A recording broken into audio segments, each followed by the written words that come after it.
Okay, so we have a lot of lasts tonight. This is the last Fiber Fright Nights before the official start of 100 Nights of Halloween, where we get 100 Fiber Fright Nights in a row. I have my very last pink and black braid that I'm going to start spinning for Tour de Fleece, and this has just been so much fun to work up. I mean, obviously, first and foremost, it is summerween colors. Screaming, in your face, cotton candy, killer clowns, but also very enjoyable to spin up. I never once sat down and thought, oh, I just can't be bothered with this. I don't want to spin it up. I'm not looking forward to it. I always wanted to spin it up. The only thing that was stopping me from going as hard as I was in the previous, or like the beginning of Tour de Fleece, was the muscles in my arm. And I think it was a fantastic idea that yesterday I backed off a little bit. I didn't spin quite as much as I had been. I think I needed that. Like nothing was sore, but I was getting dangerously close to that point. I would have had to stop or maybe not do anything today and tomorrow. I just rest, did a little bit of reading last night. When I woke up this morning, it felt amazing. I was ready to spin, work up as much as I can for this today. No, I'm not doing that. It's just so easy to fall back into that. No, I have my timer set 2 hours, but today's going to be easy because today I'm going to be watching Forbidden Fruits. That's what we all voted on, and that is not quite 2 hours. So that's going to be a really easy timer. When the movie's done, I'm done. Whatever I can get within that time frame, that's what I'm going to be doing for today. Just made a straight up pumpkin spice latte today. Felt like that was a good way to round everything out today. I'm saying it like this is the end of Tour de Fleece. This is not. We've just hit a point where I'm officially across the halfway point, and now everything just feels kind of final. And the fact that this is my last braid that I'll be spinning, and then once this is done, hopefully I can start crocheting. So I was going back and forth with that of, do I want to just keep spinning? Like once this is gone, do I want to pick up some more fiber and keep spinning? And I think I will. I just won't spin quite as long. This was my goal. I wanted to spin all of this up with the black fiber as well, apply them together and have enough for a pullover sweater's worth. This week for sure, I will have done that. This will be gone, set everything with water, let it dry a little bit, then I have yarn. Sometime early next week, I should have all of this done. So I might pull back a little bit more even on spinning. That way I can get going on crocheting with this because I do want to spin every single day for this tour, but this was my goal.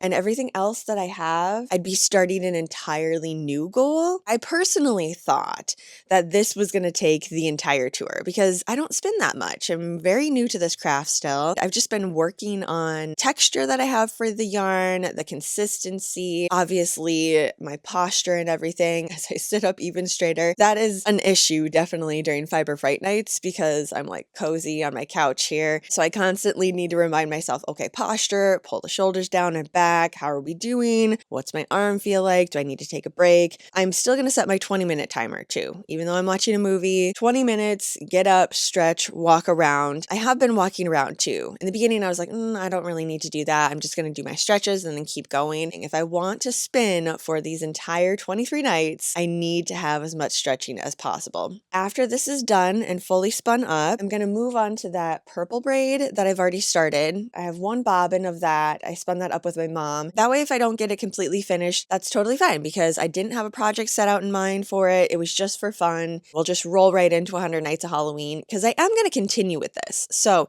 if you like spinning here in the yarn dungeon, I'm going to choose one day to spin. I mean, I might spin a couple of days, actually, I say that, but on my planner, there's going to be one day where I'm going to spin for 2 hours that day, just so I can kind of keep up my skills on my spinning wheel. And I also have a ton of fibers still in the yarn dungeon that I would like to spin up into yarn. Moving way down the road, I already have another sweater in mind that I would like to crochet with. Those Halloween braids that I had at the beginning, the night before when we got together and chit-chatted about everything, there was 4 braids together. The purple was one of those. There was one that looked like candy corn, a murky green, and an orange, I think. I would love to see those play together, so I want to continue doing it. But for now, I'm going to put Forbidden Fruits on, watch that as I spin, and then I will meet you back and have a little chit-chat about what I thought about the movie. I mean, it's a dark horror comedy, so I feel like there's no way way I'm not gonna like it. This movie was a 5 out of 5 star for me. About halfway through, I started looking up to see if it was gonna get a DVD release because I already needed it in my physical library. It was so freaking good. I was hooked from the very start of it. Everybody in this, the acting was just fantastic. What I wasn't expecting from this movie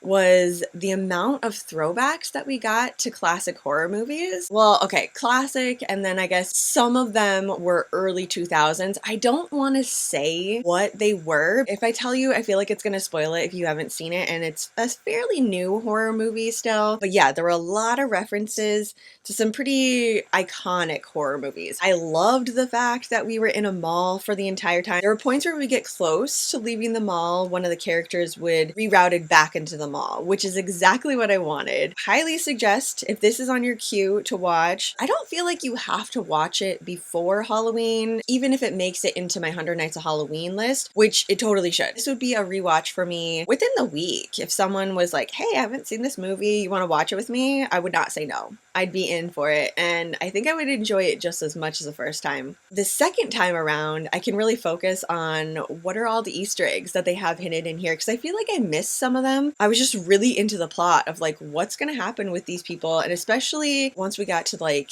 a third of the way through the movie, I was sad. Like hardly spinning anything and just focused on the TV. There wasn't anything Halloween about it, not that, you know, they were advertising it that way. It's a horror movie that I feel like I could watch any time of year. In my movie journal, I do put that down because when I'm looking to build my 100 Nights of Halloween list, October, I have very specific movies that I want to watch. July, August, September. It doesn't have to be Halloween or autumnal vibes, pumpkins in the background. It can just be some of my favorite spooky movies that I want to watch. I did end up getting a quarter of the way through this braid, so tomorrow I'll still have some of this pink fluff to spin up. But yeah, so I have this and this little tiny bit here because I pulled the braid completely apart. So I had it in 4 chunks and I thought, okay, I can finish up this one today. I didn't, but that's okay. So I'm going to set this aside for tomorrow, shut this off so it doesn't start spinning on me again. All right, so that is it for me tonight. Thanks again for hanging out with me, having a spooky little fiber fright night, spinning up some more of this cotton candy yarn. Have a super spooky rest of your night, and I will see you back here in the yarn dungeon tomorrow.